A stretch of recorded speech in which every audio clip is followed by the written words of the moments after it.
Item ಯಾವುದೇ ಇರಲಿ try ಮಾಡಿ ಆಚಿ ಚಿಕನ್ ಮಸಾಲಾ. ಆಚಿ ಚಿಕನ್ ಮಸಾಲಾ. ಹಾಗಾದ್ರೆ ಉಪಮುಖ್ಯಮಂತ್ರಿಗಳನ್ನ ನೇಮಕ ಮಾಡ್ತಾರೆ ಅನ್ನೋದಾದ್ರೆ, ಉಪಮುಖ್ಯಮಂತ್ರಿಗಳು ಆಗ್ತಾರೆ ಅನ್ನೋದಾದರೆ ಎಷ್ಟು ಜನ ಉಪಮುಖ್ಯಮಂತ್ರಿಗಳು ಆಗ್ತಾರೆ ಮತ್ತು ಯಾರ್ಯಾರು ಆಗ್ತಾರೆ? This is very very important. ಹಾಗಾದ್ರೆ ಉಪಮುಖ್ಯಮಂತ್ರಿಗಳ ಪಟ್ಟಿಯಲ್ಲಿ ಮೊಟ್ಟ ಮೊದಲಿಗೆ ಕಂಡು ಬರ್ತಾ ಇರುವಂತಹ ಹೆಸರು ಬರ್ತಾ ಇದೆ ತಮ್ಮ ಸ್ಕ್ರೀನ್ ಮೇಲೆ.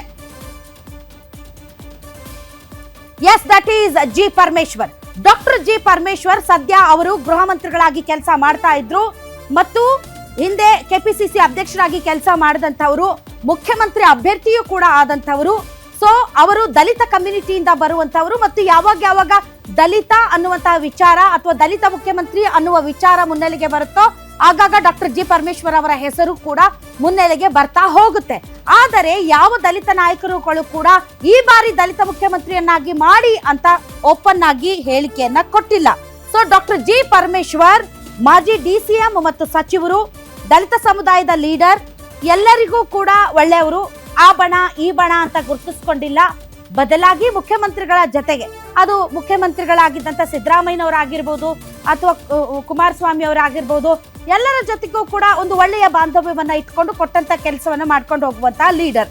ಅವರು ಈ ಬಣ ಆ ಬಣ ಅಂತ ಗುರುತಿಸ್ಕೊಂಡಿಲ್ಲ. ಸ್ಲೈಟ್ಲಿ ಒಂದ್ ಸ್ವಲ್ಪ ಸಿದ್ದರಾಮಯ್ಯನವರ ಜೊತೆಗೆ ಒಡನಾಟ ಜಾಸ್ತಿ ಇದೆ. ಕೆಪಿಸಿಸಿ ಅಧ್ಯಕ್ಷರಾಗೂ ಕೂಡ ಕೆಲಸ ಮಾಡಿದ್ರು ಮತ್ತು ಮುಖ್ಯಮಂತ್ರಿ ರೇಸ್ ನಲ್ಲಿದ್ದವರು.